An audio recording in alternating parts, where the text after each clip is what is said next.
वर्णिवेशरमणीयदर्शनं मन्दहासरुचिराननाम्बुजं पूजितं सुरनरोत्तमेर्मुदा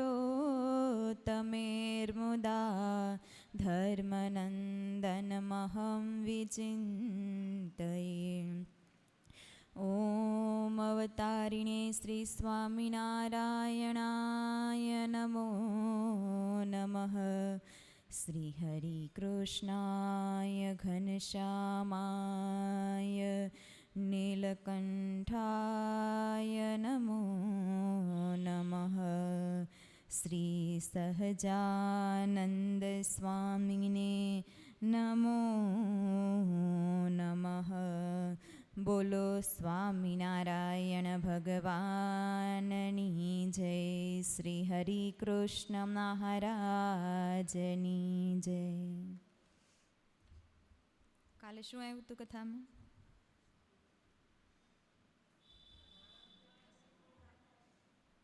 शुं?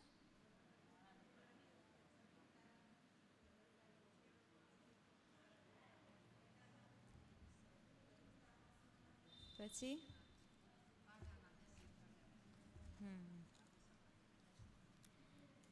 મહારાજના પ્રસાદીના વસ્ત્રોનો મહિમા હતો કાલે, અને કેવા કેવા વસ્ત્રો પહેરીને મહારાજે દર્શન દીધા હોય એનું વર્ણન સ્વામીએ કર્યું હતું.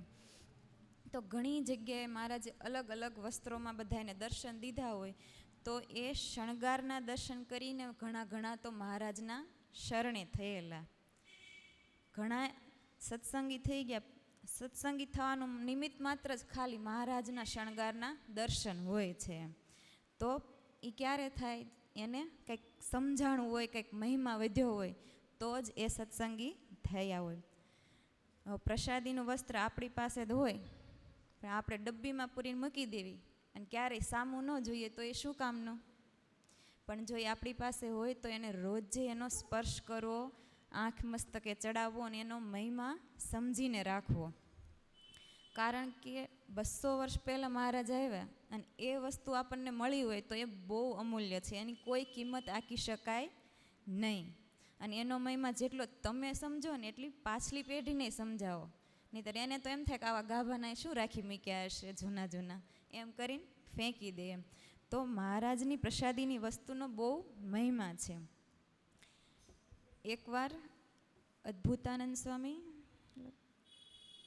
હમીર ખાચરના દરબારમાં આવેલા, તો ત્યાં રહેતા હતા સ્વામી. તો રોજે સવારે જ્યારે સ્વામી પૂજા કરે ને ત્યારે હમીર ખાચર દર્શન કરવા આવે. તો સ્વામી એકવાર પૂજા કરતા હતા, પૂજા પૂરી થઈ એટલે પૂજામાં મહારાજના ખેસનો પ્રસાદીનો ટુકડો હતો એમની પાસે. તો સ્વામીએ ખૂબ ભાવથી આંખે ચડાવ્યું, મસ્તકે ચડાવ્યું, હૃદયે લગાવ્યું અને પછી પાછું પેટીમાં મૂકી દીધું. એટલે હમીર ખાચર તો રોજે દર્શન કરતા હતા, પણ આજ સ્વામીએ મહારાજનો વિરહ થયો એટલે એ વસ્ત્રને પોતાના અંગે લગાવ્યું. એટલે પૂજા પૂરી થઈ એટલે હમીર ખાચરે પૂછ્યું કે હે સ્વામી, આ શાનું વસ્ત્ર છે જેને તમે આટલા ભાવથી પગે લાગતા હતા એમ? ત્યારે સ્વામી કહે, અમારે કાંઈ સતત મહારાજની સાથે તો રહેવાનું ન હોય, ગામડા ફરવા જવાનું ને સત્સંગ કરાવવા જવાનું. તો કે અમને મહારાજની જ્યારે યાદ આવે ને મહારાજનો વિરહ થાય તો એટલા માટે કે અમે આ પ્રસાદીનું વસ્ત્ર મહારાજે આપેલું છે ને હું સાથે રાખું છું. અને જ્યારે મને કે મહારાજની યાદ આવે ને ત્યારે કે હું આ વસ્ત્રને માથે ચડાવી લઉં અને મને સાક્ષાત મને એવું લાગે કે મહારાજ મારી સાથે છે કે એમ. આવો મહિમા અદ્ભુતાનંદ સ્વામીને હતો એમ. ગમે એવું હોય, એક ખાલી ચોખા જેટલું પ્રસાદીનું વસ્ત્ર આપણી પાસે હોય અને પૂજામાં રાખતા હોય ને તો આપણને અહો ભાગ્ય હોય આપણા કે આપણી પાસે એટલું પ્રગટ પુરુષોત્તમ નારાયણનું પ્રસાદીનું વસ્ત્ર છે એમ. પછી એવું નહીં કે કોઈકની પાસે હોય ને પ્રસાદીની વસ્તુ કોઈકની આપણે લઈ લઈએ મહિમા સમજી. ગમે એવો મહિમા હોય પણ કોઈનું ચોરી તો લેવું જ નહીં. ચોરીને લીધેલું હોય ને એને કદાચ તમે ઘોળીને પી જાઓ ને તો એનું ફળ ન મળે. અને કદાચ કોકની પાસે હોય અને તમે મનથી ભાવથી પગે લાગો ને તો પણ એનું ઘણું ફળ મળે એમ. એટલે કદાચ ક્યારેક કોકનું તમને ખબર હોય કે આની પાસે વસ્ત્ર છે કે કોઈ પ્રસાદીની વસ્તુ છે, અને ક્યારેક ભૂલથી એમને બહાર ગયા હોય અને સાથે લીધેલું હોય અને પડી ગયું હોય અને તમને ખબર છે એનું છે, તો એને પાછું આપી દેવું જોઈએ. તો આવો સ્વામીએ મહારાજની પ્રસાદીનો વસ્ત્રનો મહિમા કીધો છે. હવે આગળ સ્વામી બીજા મહારાજના કેવા કેવા દર્શન કર્યા ને એનું વર્ણન કરે છે. જે જન કરે છે ચિંતવન રે, તે થાય છે પરમ પાવન રે. બેઠા ખાટ પાટને પલંગે રે, જોયા ખુરશી ઢોલીએ ઉમંગે રે. સ્વામી કે મેં મહારાજને ખાટ પાટ અને પલંગે બેસતા જોયા છે.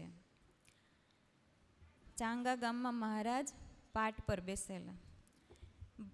મહારાજ જ્યારે વડતાલ ગયેલા તો ત્યારે ચાંગા ગામના હરિભક્તોએ બહુ પ્રાર્થના કરેલી કે મહારાજ તમે ઘણા દિવસથી ચાંગા નથી આવેલા, તો કે અમારા ગામ આવી અને બધા હરિભક્તોને દર્શન આપી અને અમારા ઘરે પધરામણી કરો ને એમ. એટલે બધાનો બહુ ભાવ હતો એટલે મહારાજ ગયા. તો બધા હરિભક્તો સામે સામયું લઈને આવ્યા, મહારાજના સામૈયા કર્યા અને ઉતારા કરાવ્યા. સભા થઈ તો ગામમાં તો કંઈ બધા સત્સંગી હોય નહીં, તો ત્યાંના જે બ્રાહ્મણો હતા ને એ મહારાજના દ્વેષીલા બહુ હતા. તો 3-4 બ્રાહ્મણો સભામાં આવ્યા. આવીને મહારાજને કે તમે કે સ્વામિનારાયણ ખરા ને એમ. ત્યારે મહારાજ કે હં અમે સ્વામિનારાયણ છીએ. ત્યાં કે તમે ભગવાન કહેવાઓ છો? મહારાજ કે હા અમે ભગવાન છીએ જ કહેવાઈએ છીએ. ત્યાં કે તો જે માગી તમે આપો એમ બધાને. ત્યારે મહારાજ કે અમે જે માગ્યો એ આપીએ. ત્યારે આ લોકોને તો અંદરથી બુરી દાનત હતી કે મહારાજને કપટ કરીને મારી નાખવા છે, એટલે આ લોકો આવેલા. એટલે એણે મહારાજને કીધું કે અમારે તમારું શરીર દાબવું છે, તો અમને સેવા કરવાનો મોકો આપો એમ. ત્યારે મહારાજ તો અંતરની બધી જાણતા, એટલે મહારાજ કે અમે તે વડતાલથી ચાલીને આવ્યા છીએ ને તો બહુ થાકી ગયા છીએ, તો કોક વધારે સારું, તે અમને એમ થતું કોક દાબા વાળું મળે તો સારું, આજ તો તમે સામેથી કીધું એમ. તો મહારાજ કે ચાલો એમ કહીને મહારાજ એક ઓરડામાં ગયા અને પાટ ઉપર સૂતા. પછી આ બ્રાહ્મણો અંદર આવ્યા અને દરવાજો બંધ કરી દીધો. પછી ચારેય પહેલાં ધીમે ધીમે દાબતા. તો મહારાજ કે સાવ હળવા હાથે શું દાબો છો એમ, તમે થોડોક ભજન દો ને. એટલે બ્રાહ્મણોને તો મોકો મળી ગયો, એટલે ચારેય દાંત કચકચાવીને જેટલું બળ હતું ને એટલું બળ લગાડીને મહારાજના શરીરને દાબવા માંડ્યા. પણ મહારાજને તો કોઈ જાતની અસર ન થાય. મહારાજ કે આવા હળવા હાથે શું દાબો છો કે. તે બ્રાહ્મણો કે તો અમે કે ઉપર ચડી જાવી એમ. તો મહારાજ કે હા ચડી જાવ એમ. પછી ચારેય બ્રાહ્મણો મહારાજની ઉપર ચડી ગયા ને, અને જેટલું બળ હતું ને એટલા બળથી મહારાજ ઉપર ચાલવા લાગ્યા અને શરીર દબાવવા લાગ્યા. મહારાજ કે અમને તો એમ થાય છે કે અમારા શરીર ઉપર 4 ફૂલ હાલ્યા જાય કે કાંઈ વજન આવતો ને, થોડુંક બળ કરો ને બ્રાહ્મણો એમ. પછી તો આ બ્રાહ્મણો દ્વેષમાં ઉપર નાટ હતી ને, નાટ પકડી અને ચારેય ખૂબ બળ લગાવ્યું ને, તો જે પાટ ઉપર મહારાજ સૂતા તે પાટ તૂટી ગઈ, પણ મહારાજને કાંઈ અસર ન થઈ.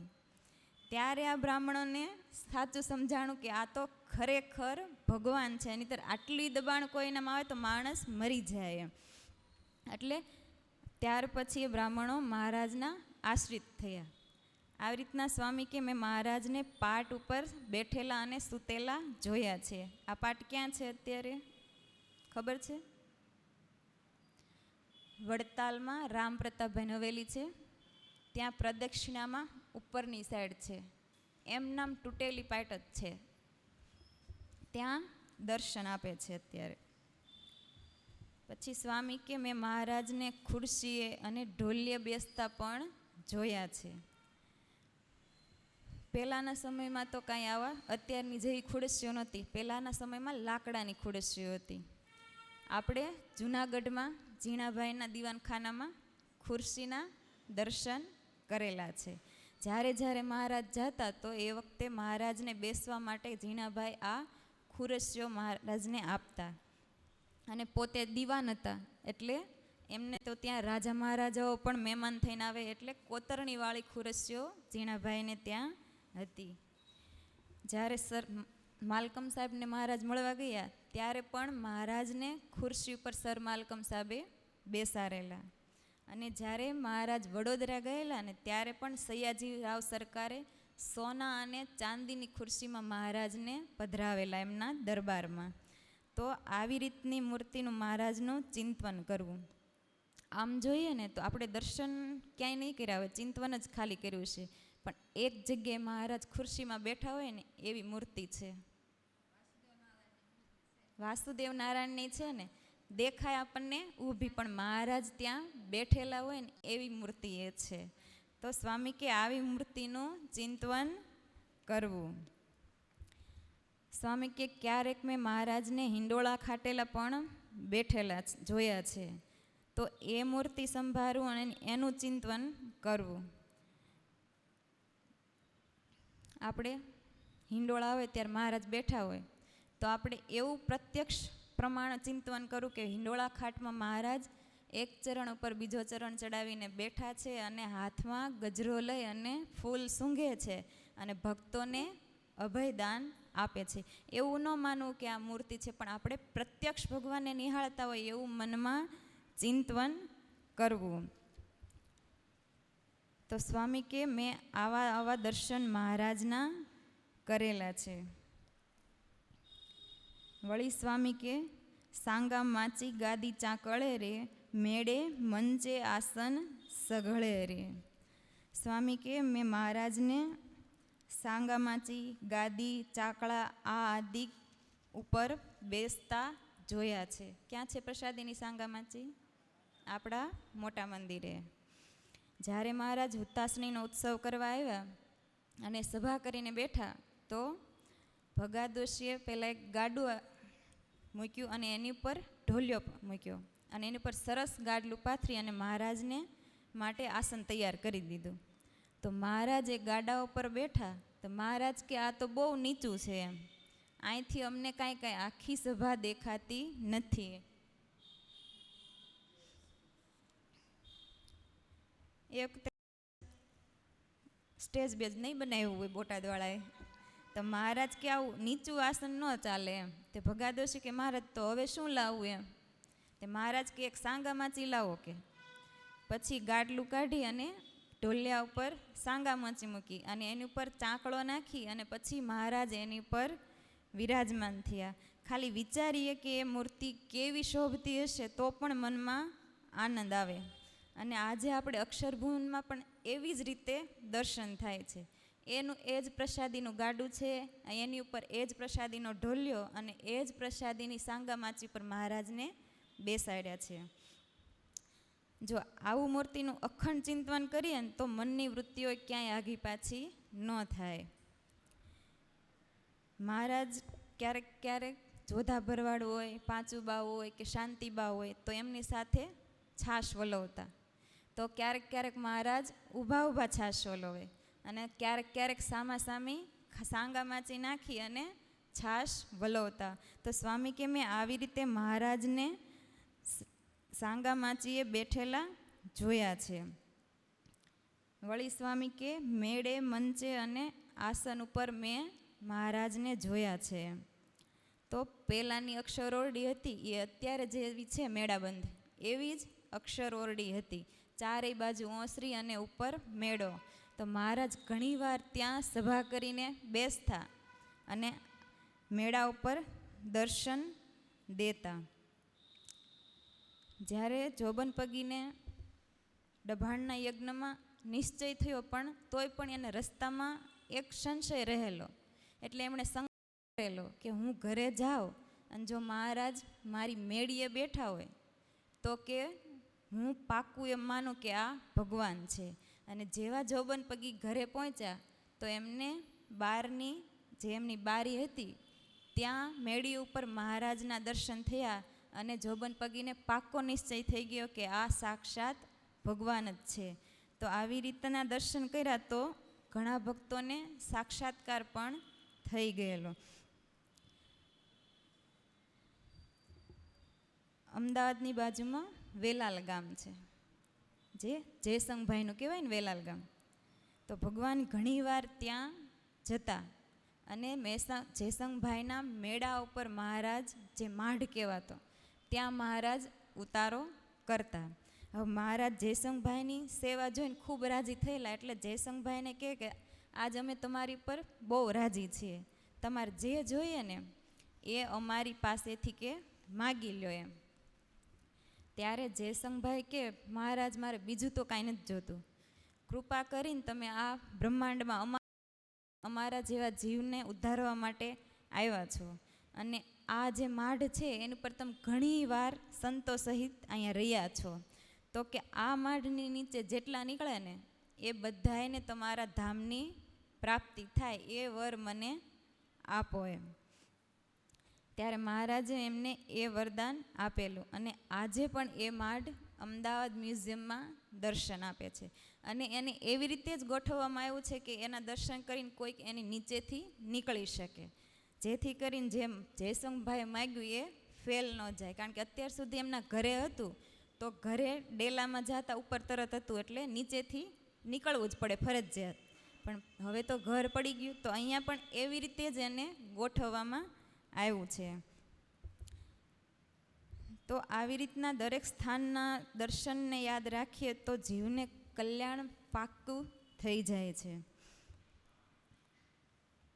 મંદિર મંડપ દલીચા ચાદરે રે, તંબુરાવટીએ બહુ વેરે રે, અટારી અગાસી ઓટે આંગણે રે, દીઠા ત્યાં બેઠા ભાવ ઘણે રે. આપણે ઘણીવાર વચનામૃતમાં સાંભળેલું છે કે મહારાજ મંદિરમાં સભા કરીને બેઠા હોય. સ્વામી કે મેં મહારાજને મંડપમાં પણ બેઠેલા જોયા છે. તો જ્યારે મહારાજને ગાદી સોંપવામાં આવી અને રામાનંદ સ્વામી મોટો ઉત્સવ કર્યો, ત્યારે ખૂબ સરસ મંડપ કરાવી અને મહારાજને એમાં બેસાડેલા, અને ત્યાં બધી મહારાજની વિધિ કરવામાં આવેલી. તો એ વખતે લાલજી સુથાર સ્વામી હતા પૂર્વાશ્રમમાં. તો કે સ્વામી કે મેં મહારાજને એવી રીતે મંડપમાં પણ બેઠેલા જોયા છે. વળી સ્વામી કે ગાડી, વેલ આદિક જે વાહન તેમાં બેસતા પણ મેં મહારાજને જોયા છે. મહારાજ ક્યારેક વેલડામાં બેસતા, ક્યારેક મેનામાં બેસતા, ક્યારેક પાલખીમાં બેસતા, તો ક્યારેક બળદગાડામાં બેસતા. પહેલાં તો આવા જ વાહનો હતા, કાંઈ અત્યારની જેમ ગાડીઓ નહોતી. તો એવી મૂર્તિનું જો ચિંતન કરીએ ને તો પણ જીવનું કલ્યાણ થઈ જાય. વળી સ્વામી કે ગજ બાજે બેઠા જોયા જન. સ્વામી કે મેં મહારાજને હાથી ઉપર બેસતા પણ જોયા છે. જ્યારે સયાજીરાવ સરકારે મહારાજને પહેલાં વહેલા વડોદરામાં લાવ્યા, ત્યારે ધામધૂમથી મહારાજને હાથી ઉપર બેસાડી અને આખા વડોદરામાં મહારાજની અસવારી કાઢેલી. જૂનાગઢમાં, ધર્મપુરમાં એમ ઘણી જગ્યાએ મહારાજ બેઠેલા છે. જૂનાગઢમાં તે જ્યારે મંદિર તૈયાર થયું અને મહારાજ સામૈયા કરવાના હતા, ત્યારે બ્રહ્માનંદ સ્વામીએ મહારાજને હાથી ઉપર બેસાડેલા અને આખા નગરમાં મહારાજની અસવારીને ફેરવેલી. આવી રીતે સ્વામી કે આવા દર્શનને જો યાદ રાખવામાં આવે તો જીવનો અંતકાળ સુધરી જાય છે. કે સ્વામી કે મેં મહારાજને મેનામાં બેઠેલા જોયા છે. તમને ખબર છે મેનો પ્રસાદીનો ક્યાં છે? રાજકોટ મંદિરમાં. જ્યારે મહારાજ સર માલકમ સાહેબને મળવા ગયા, ત્યારે સર માલકમ સાહેબે મહારાજને મેનામાં બેસાડેલા. આ મેનો હોય એ કોઈ પશુ દ્વારા ન ચાલે, એ માણસ ખંભે લઈને ચાલે. જો આવા દર્શન કર્યા હોય ને આ મૂર્તિને યાદ રાખી હોય તો એનું કલ્યાણ થઈ જાય. તો જેણે ખંભે ધાર્યું હશે એના તો કલ્યાણની વાત જ ન પૂછવાની આવે ને. કારણ કે મહારાજ એ વખતે કૃપા સિંધુ હતા. કોઈના જીવ કે કોઈ વાત સામું મહારાજ જોતા નહીં.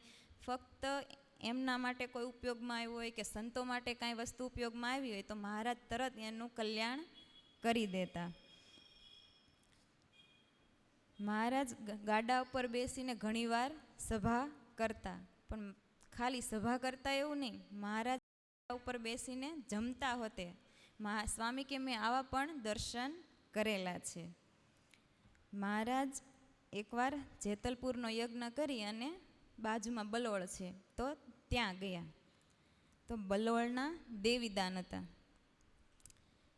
પૂર્વના કોઈ મુક્ત અને નાનપણથી તેને ભગવાનને મેળવવાની ઈચ્છા, અને પોતે ચારણ કુળમાં જન્મેલા, અને આખો પરિવાર શંકર ભગવાનનો આશ્રિત હતો. એટલે જ્યારે જ્યારે એમના પિતા શંકર ભગવાનની પૂજા કરવા જાય ત્યારે આ દેવીદાન સાથે જાતા. તો એકવાર એમના પિતા બારગામ ગયેલા, તો દેવીદાન પોતે એકલા ગામની બલોળ ગામની ધીંગાડાની જે સીમા ત્યાં સાંકળેશ્વર મહાદેવ છે કરવા જાતા. તો એમના પિતા નહોતા એટલે પોતે એકલા પૂજા કરવા માટે ગયા.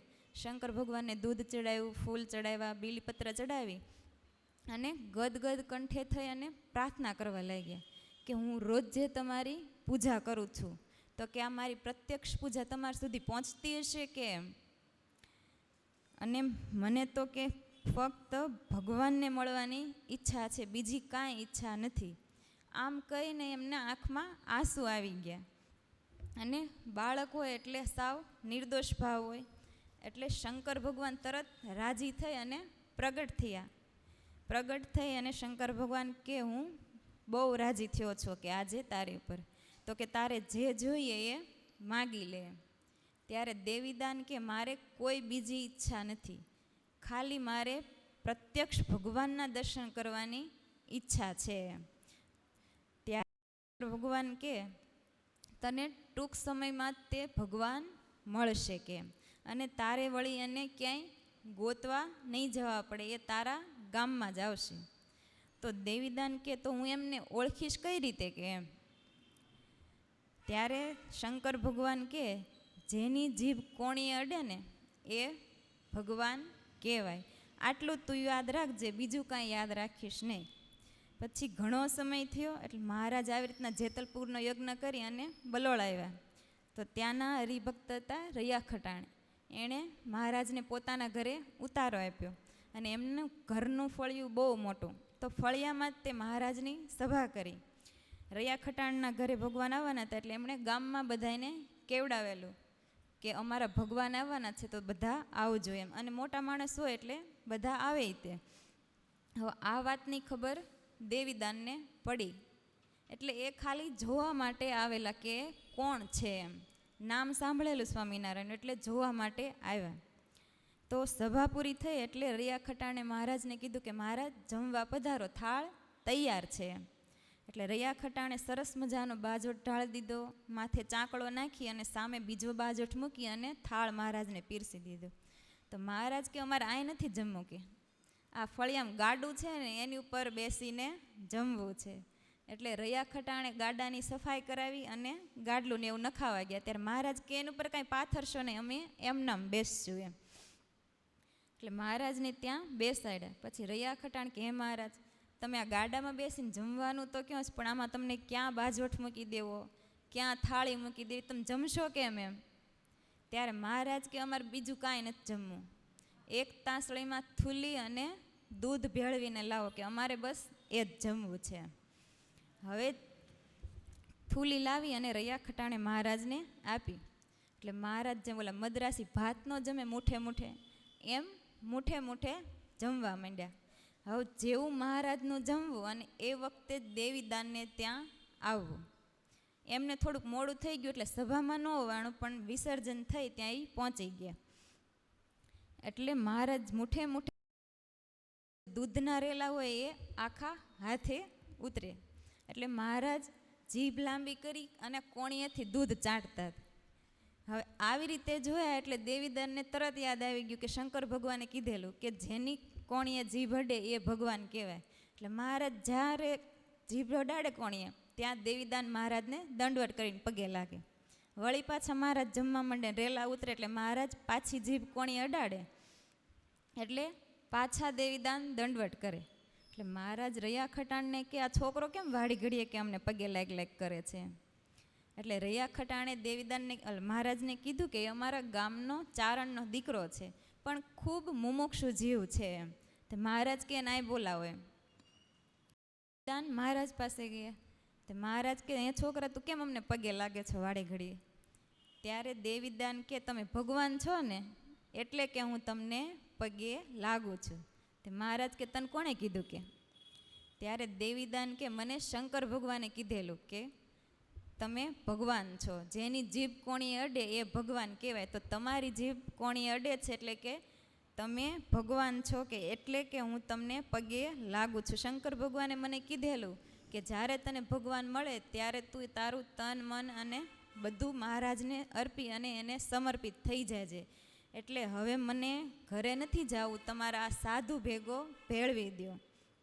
પછી મહારાજ દેવીદાનને પોતાને સાથે લઈ ગયા અને એને દીક્ષા આપી અને એમનું દેવાનંદ સ્વામી એવું નામ રાખ્યું. આપણે કીર્તન ગાઈએ છીએ ને, આદિત્વારે ઉદય થયા, તો એ જ બ્રહ્માનંદ સ્વામીના શિષ્ય એ દેવાનંદ સ્વામી.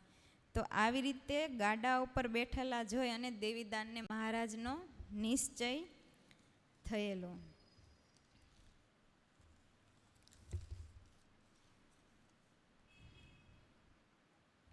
સ્વામી કે મેં મહારાજને મંચ ઉપર બેઠેલા પણ જોયેલા છે. હવે જ્યારે ડભાણનો યજ્ઞ ચાલતો તો એ વખતે મહારાજ એક દિવસ ત્યાં મહારાજને બેસવા માટે સ્ટેજ એટલે કે મંચ મોટું કરેલું. તો મહારાજ કે અમારે આજે રાત્રે અહીં સૂવું છે, એટલે ત્યાં ઢોલિયો નાખી અને મહારાજને પોઢાડ્યા. હવે ચોકીવાળા તો આખા યજ્ઞશાળાની ફરતે જ ચોકી પેરો કરતા હોય, તો મહારાજ એકલા સૂતેલા. તો એ વખતે સુરતના નારાયણદાસ કરીને ભક્ત હતા મહારાજને, આમ થોડાક મંદ બુદ્ધિના. તો એને કોઈ મહારાજ પાસે જવા દે નહીં. તો એ બરોબર આ યજ્ઞમાં આવેલા. તો એણે જોયું કે મહારાજ એકલા સૂતા છે, એટલે એને એમ થયું કે આખો દિવસ કોઈ અમને મહારાજ પાસે જવા દેતું નથી, અત્યારે કે સારો લાગ છે એટલે મહારાજને અડીને દર્શન કરી આવો. એટલે મહારાજ સૂતા હતા ને, તો ત્યાં આવીને મહારાજના ચરણને સ્પર્શ કર્યો. મહારાજનો તો સ્વભાવ કેવો કે કોઈક જરીક અડે એટલે તરત મહારાજ જાગી જાય અને પૂછે કોણ છે એમ. તો તરત મહારાજ જાગી ગયા. મહારાજ જાગીને તરત ખીજાવા માંડ્યા કે આ કોણ છે કે અડધી રાતે આવ્યું છે. તો ખીજાણા એટલે નારાયણદાસને બીક લાગી કે મહારાજ હમણાં ખીજાશે, એટલે એ તો ભાગી જ ગયા ત્યાંથી. પછી તો મહારાજ મોટે મોટેથી બૂમ પાડવા માંડ્યા કે કોઈની અમારી પડી જ નથી, કે અમારી કોઈ પહેરેદારી કરતુંય નથી, કે અમે કેટલા બધા ઘરેણાં પહેરીને સૂતા છીએ, કોઈક અમને લૂંટીને મારીને વહી જાય તો કોઈને કાંઈ ફરક પડતો જ નથી. હવે મહારાજ આવું બોલવા માંડ્યા એટલે બધા સૂતા હતા, બધા જાગી ગયા. આવીને બધા મહારાજ પાસે બેસી ગયા, પણ કોઈથી બોલી શકાય નહીં, કારણ કે મહારાજ તો ખૂબ ખીજાયેલા હતા. તો ખીજમાં ને ખીજમાં મહારાજ જેટલા ઘરેણાં પહેર્યા હતા ને એ કાઢી કાઢી અને સંતોની બાજુ નાખવા માંડ્યા. તો સુરા ખાચર મોજ કરતાં કરતાં કે બાપય કે પણ જાણી જાણીને જ નાખે કે આ બાજુ નાખે તોય કે આપણે પહેરવા થાય કે એમ કહીને સુરા ખાચરે મજાક કરી. પણ મહારાજ તો બિલકુલ ગુસ્સામાં હતા, એટલે બિલકુલ એમણે રીસ મૂકી જ નહીં. પછી ભાઈરામદાસ સ્વામી હતા, એમણે કીધું કે આ શું નવા નાટક આદરા છે, કે તમને નથી ખબર કે તમારા ભક્તોને તમારી કેટલી ફિકર છે, કેટલી પરવા છે એમ કહીને ભાઈરામદાસ સ્વામી ખીજાણા ને તો મહારાજ સાવ શાંત થઈને બેસી ગયા. મહારાજને કે જે બધું પહેર્યું તેની પાછું પહેરી લ્યો કે. એટલે સંતોએ લાવીને વસ્ત્રોને ઘરેણા આપ્યા, મહારાજે પાછું. આવી રીતના સ્વામી કે મેં મંચ ઉપર મહારાજને દીઠા છે કે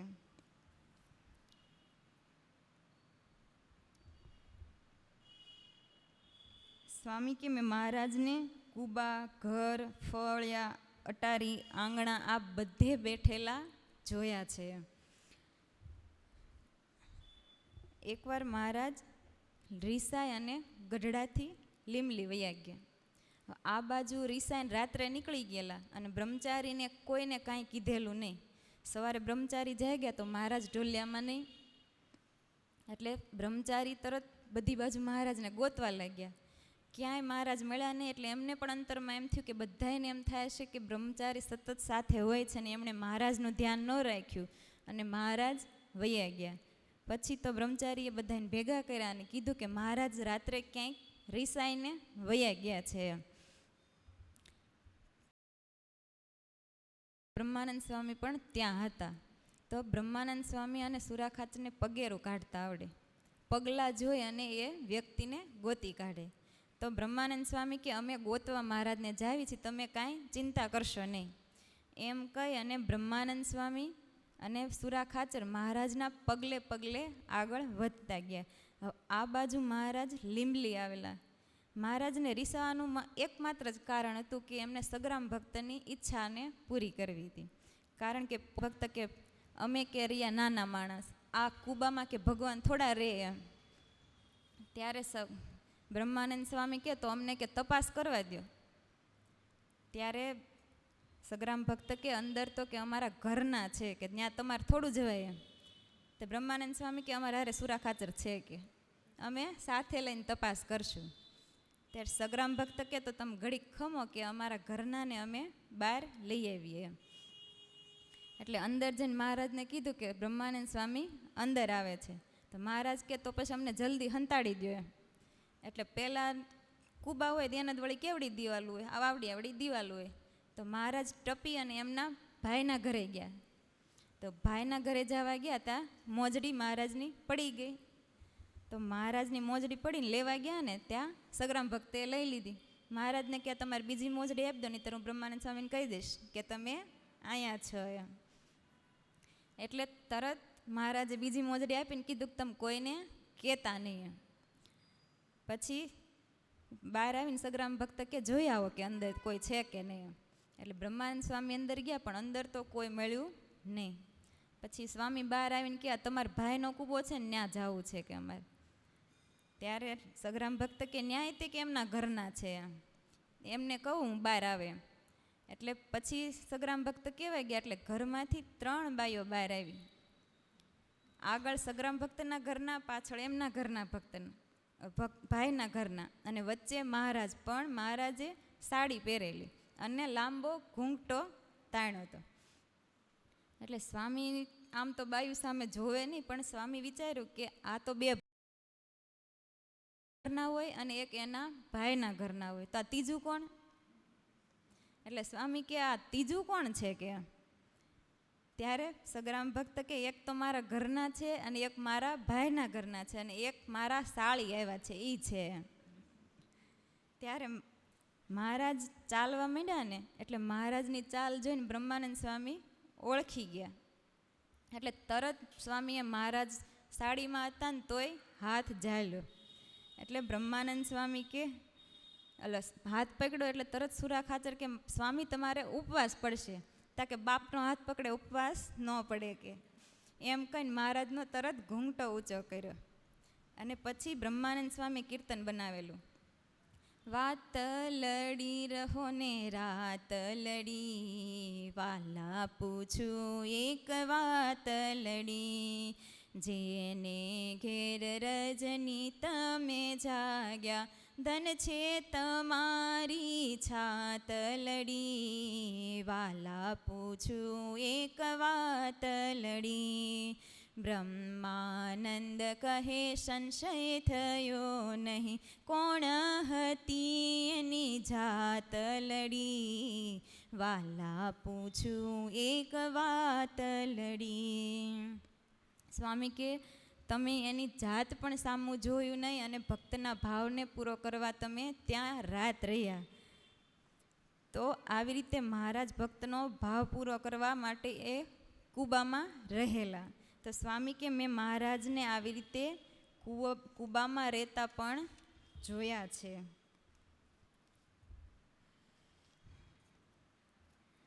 સ્વામી કે હું જે કહું છું ને એ વાતને તમે કોઈ ખોટી માનશો નહીં, એમાં કોઈ સંશય કરશો નહીં. હું સાવ 100% સાચી વાત કરું છું કે.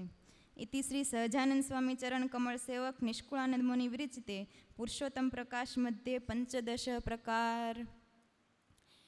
એમ કહ્યું તું કૃપા કરી હરિજન પર કરી હિત, જે જે મેં લીલા કરી તે જન ચિંતવજો નીત, જન્મ કર્મ જે માહેરા ગાય સાંભળે સંભારે સોય, તે જન જરૂર જાણજો મારા ધામના વાસી હોય. સ્વામી કે મહારાજ કે મેં જે લીલા કરી હોય એનું અખંડ ચિંતન કરવું. અને ચિંતન કરવા કાંઈ અઘરું નથી કે મહારાજના જન્મથી લઈ અને અંતર ધ્યાન સુધીની જે લીલા કરી હોય એને સંભાળી રાખવી. બીજું કાંઈ અંતરમાં રાખવું નહીં અને બીજું કાંઈ સાંભળવું નહીં. એમ હાલતા ચાલતા ઉઠતા બેસતા ગમે તે ક્રિયા કરતા હોય ત્યારે મહારાજ કે અમારી લીલાઓને તમારે સંભાળીને રાખવી. અને અત્યારે તો ખૂબ સારી સગવડતાઓ છે, ફોનમાં ઘરે બેઠા જે જોઈએ એ સાંભળી શકાય. તો સતફોન ચાલુ કરી દો એટલે અખંડ મહારાજના લીલા ચરિત્રો વાગતા રહે અને એ લીલા ચરિત્રો સાંભળી અને એનું અંતરમાં ચિંતન કરવું અને સતત સ્મરણ કરવું. અને જો સતત સ્મરણ કરવામાં આવે ને તો એક રીતે એનું ઈદમ થઈ જાય. એકની એક વાત જ્યારે આપણને સાંભળવામાં આવે ને એકની એક વાત સાંભળીએ ને તો એ આપણને એમ થઈ જાય કે આપણે એ જોઈ છે, ખાલી સાંભળી નથી. એટલે જ મહારાજે વચનામૃતમાં કીધું છે ને કે શ્રવણ મનન નિધિધ્યાસ અને સાક્ષાત્કાર રાખવો. તો કાયમ મહારાજની લીલા ચરિત્રોનું કરવા. કઈ રીતે કરવું? તો કે મહારાજ કેવી રીતે બેસતા, મહારાજ કેવી રીતે સ્નાન કરતા, મહારાજ કેવી રીતે ચાલતા, કઈ રીતે જમતા. તો આ બધી લીલાઓને કઈ રીતે મહારાજ કરતા એનું વર્ણન બધે શાસ્ત્રોમાં કીધેલું છે. તો કે એને સતત યાદ રાખવું. તો એવી રીતે એનું ચિંતન કરવું. અને જો એનું સતત યાદ રાખવામાં આવે ને પછી એનું મનન કરવું કે જે સાંભળ્યું છે એ મેં યાદ રાખ્યું છે એ બરાબર તો છે ને એમ. તો એ મનન કરો ને પછી નિધિધ્યાસ થાય. તો નિધિધ્યાસ કોને કહેવાય? તો કે આપણે જે કથા સાંભળી હોય, જે મહારાજના લીલા ચરિત્રો સાંભળ્યા હોય એમાંથી કામનું જેટલું હોય, જે મહારાજના ચરિત્રો હોય એને યાદ રાખવા. અને જે વધારાના સાંસારિક દાખલાઓને એવું આપ્યું હોય એને કાઢી નાખવું. એને નિધિધ્યાસ કર્યો કહેવાય. તો આવી રીતે જો નિધિધ્યાસને મનન ચિંતન કરવામાં આવે તો એ કાયમને માટે સાતત્ય સ્મૃતિમાં આવી જાય. અને એવું લાગે કે મહારાજ જે લીલા આપણે સંભાળીએ છીએ એ સાક્ષાત આપણી નજર સામે થઈ રહી છે. તો એને સાક્ષાત્કાર થયો કહેવાય. દાખલા તરીકે આપણે ભગવાનની મૂર્તિ છે, સવારે મંગળાના દર્શન કર્યા હોય કે પછી શણગારના દર્શન કર્યા હોય તો આખો દિવસ મહારાજના અંગો અંગને યાદ કરવા. રાત્રે સૂતી વખતે પણ મહારાજની એ મૂર્તિને યાદ કરે ને તો સ્વપ્નમાં પણ એ જ વસ્તુ દેખાય. મહારાજની મૂર્તિ તે સ્વપ્નમાં અખંડ આવે. પણ ઘણીવાર એવું થાય કે સ્વપ્નમાં ઘણાને તો બીજું બહુ દેખાય, ઘણાને મંદિર દેખાય, કોઈ એવું દેખાય. પણ જ્યાં મહારાજ પાસે જવા જાય તો ત્યાં તો પડદા હોય. પણ અખંડ મૂર્તિનું ચિંતન હોય ને તો એવું ન થાય, મહારાજની મૂર્તિનું પણ દર્શન સ્વપ્નમાં થાય. અને ઘણાને તો વળી એવા સ્વપ્ન આવે કે દર્શન ખુલ્લા હોય, મહારાજ કમળ ઉપર સિંહાસન હોય પણ સિંહાસનમાં કોઈ હોય નહીં, ખાલી સિંહાસન હોય. પણ એ ક્યારે થાય? જો આપણે આખો દિવસ ચિંતન મહારાજની મૂર્તિનું ન કર્યું હોય ત્યારે. જો રોજે રોજ મહારાજને ચિંતન કરવામાં આવે મૂર્તિનું તો એક દિવસ એવો આવે કે મહારાજ સ્વપ્નમાં સાક્ષાત આવી અને દર્શન આપે. એટલે જ મુક્તાનંદ સ્વામી કીર્તનમાં કીધું છે ને, ચતુરાયે સ્વપ્નમાં આવે, ન મળે નટવર નાણે, સુખની સીમા રે વ્રજના વાસી માણે. સ્વામી કે ગમે એવો ચતુર હોય, ગમે એવો વિદ્વાન હોય ને તો પણ સ્વપ્નમાં મહારાજના દર્શન થતા નથી. આ તો અભ્યાસ કરવામાં આવે તો જ મહારાજની મૂર્તિનો સાક્ષાત્કાર થાય છે. એટલે મહારાજ કહે છે કે કાયમ મારા જન્મ કર્મને યાદ રાખવા અને એને સંભાળી રાખવા.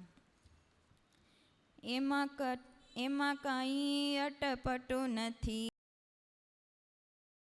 જરૂર, અન્ય ઉપાય અળગા કરીએ ધારી લિયો એટલું.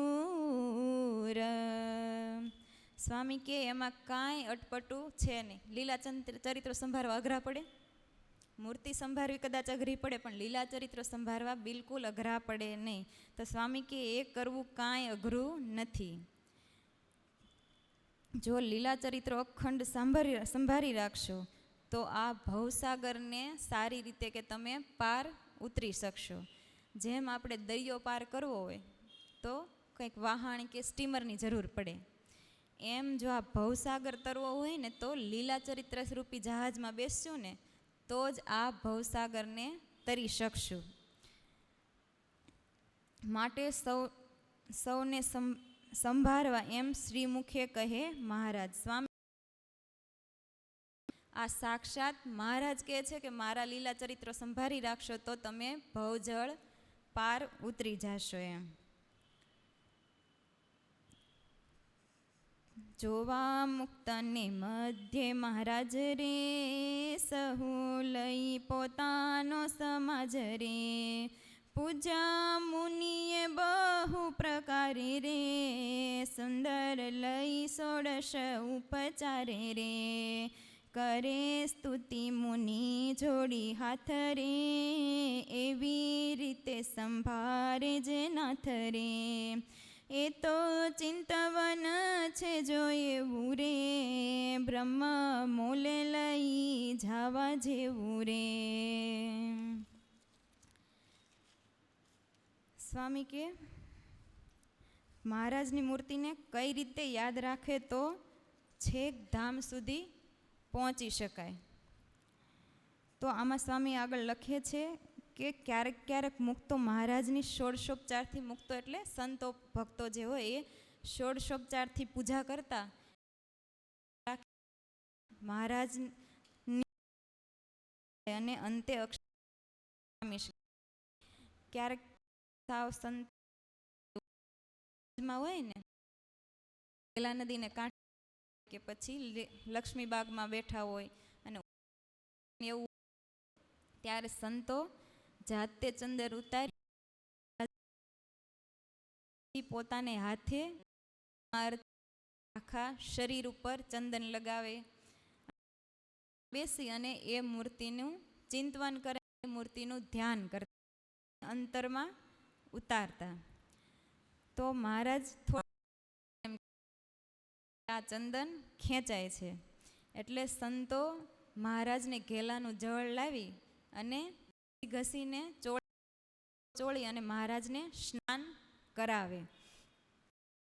ક્યારેક ક્યારેક વસ્ત્ર લઈ અને એ પ્રસાદીનું ચંદન પાસે રાખતા. આપણે ઘણીવાર ઘણી જગ્યાએ ગોળીઓના દર્શન કર્યા હશે તો એ આવી રીતે ચંદન ઉતારેલું હોય. આજ વખતનું સાક્ષાત મહારાજને અર્ચા કરેલું હોય ચંદન આપણને દર્શન થાય છે. અત્યારે લોંદે ને લોંદા લગાડી દે, ભગવાન જાણે ભગવાનનું શું થતું હશે. તો આવી રીતે મહારાજની અર્ચા કરતા એટલે મહારાજને લૂછી કાઢી દેતા.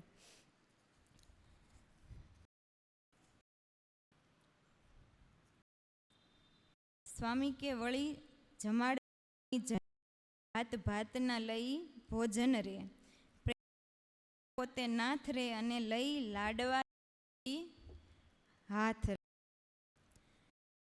તો મહારાજ જમાડે ને પછી સંતોને જમાડે. સંતોની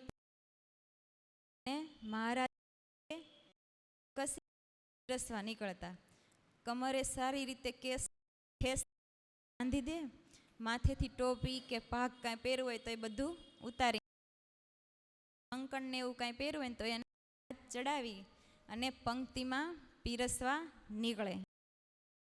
પછી બે બાજુ બે વસ્તુ ભરેલા વાસણ પકડે અને મહારાજ બે હાથે પંક્તિમાં પણ એમને ક્યારેય કોઈ રહી ન જાય, એક જ સરખું મહારાજ પીરસતા જાય. ક્યારેય મહારાજને પીરસતા પીરસતા પાછું નહીં, આવી મહારાજની પીરસવાની ચતુરાઈ હતી. કદાચ લાડુ એમ થાય કે ન રહી જાય, પણ કદાચ એવું હોય ને તો મહારાજના વાસણ બે ડોયા હોય. મહારાજ બે ક્યાંય મહારાજના હાથે પડે, એક સરખું મહારાજ સીતા. તો સ્વામી કે આવી મૂર્તિને અંતરમાં કરવી. એકવાર મહારાજ દાદાના દરબારમાં પંક્તિ કરી અને સંતોને જમાડતા હતા. તો પહેલા તો 4-5 વાર પીરસી દીધું. પછી મહારાજને પીરસવાની કે હવે તો પેટ ફૂલ થઈ ગયા છે. તે મહારાજ કે જે અમારી પાસેથી આ દૂધ પાક લેશે ને એને અમે હાથ મૂકશું. હવે પહેલાંના સંતો તો જમે પણ એટલું ના લો, એટલે બધાને એમ થાય આપણને ક્યાંથી મળે, એટલે પ્રશ્ન લોભે લોભે એમ કે મહારાજ તો, એટલે મહારાજ દૂધ બ્રહ્માનંદ પાકની લાડુ, કારણ કે ઓલાને ડોયો હોય ને આને મહારાજનો થયો હોય, એટલે મહારાજ લાડુ પીરસે અને સંતોને માથે હાથ મૂકે. એવી રીતે આખી પંક્તિમાં પીરસે ને પછી મહારાજ કે હવે કોઈ એક લાડુ લે ને તો અમે 2 હાથ મૂકીએ. એટલે પાછા સંતોને એમ થાય કે આ હાથ આપણને ક્યારે મળે, એટલે પાછા લાડુ લે. પછી પાછા પંક્તિમાં પીરસે કે હવે કોઈ એક લાડુ લે ને તો એની માથે કે અમે ચરણ મૂકીએ. એમ થાય કે કેમ આપણને સ્પર્શ મળે, લાડુ લે. આવી રીતે જમાડીને પમાડતા. તો એકવાર અદ્ભુતાનંદ સ્વામી માંદા હતા, તો એમને ઓરડીએ એમનું સાદું ભોજન. તો આવી રીતે મહારાજ રોજ જે સંત આનંદ પમાડે એટલે અમને તો આમ અંતરથી બળત, મારે અત્યારે બીમારી આવીને મહારાજ કેવું બધાને સુખ આપે. અદ્ભુતાનંદ સ્વામી ત્યાંથી ધીમા ધીમા જ્યાં પંક્તિમાં પીરસતા હતા ને ત્યાં આવ્યા. કે અદ્ભુતાનંદ સ્વામી કેમ છે હવે તમને શરીરે? કે મહારાજ હવે થોડુંક સારું છે. તો મહારાજ કે તો બેસો પંક્તિમાં. પછી મહારાજ કે શું આપું? ત્યાં કે 2 લાડુ આપો ને. અદ્ભુતાનંદ સ્વામી 2 લાડુ જમી ગયા. મહારાજ આગળ પીરસવા ગયા, હજી જાવ ને એમ સ્વામીને એમ થયું કે માન ભેગો પ્રસાદ મળે. બીજા 2 લાડુ લીધા, 4. અદ્ભુતાનંદ સ્વામી જમી ગયા. વળી પાછા મહારાજ પંક્તિમાં પીરસવા આવ્યા ને એમ થયું કે લાઈન, એટલે સ્વામી કે મહારાજને કે મહારાજ હજી 2 લાડુ દે. તો આવી રીતે 6 લાડુ અદ્ભુતાનંદ સ્વામી ગયા. સંતોય તે ધરાઈ ગયેલા, એટલે મહારાજ કે હવે જે કે પંક્તિમાં લે ને એ કે લાડુ લે અને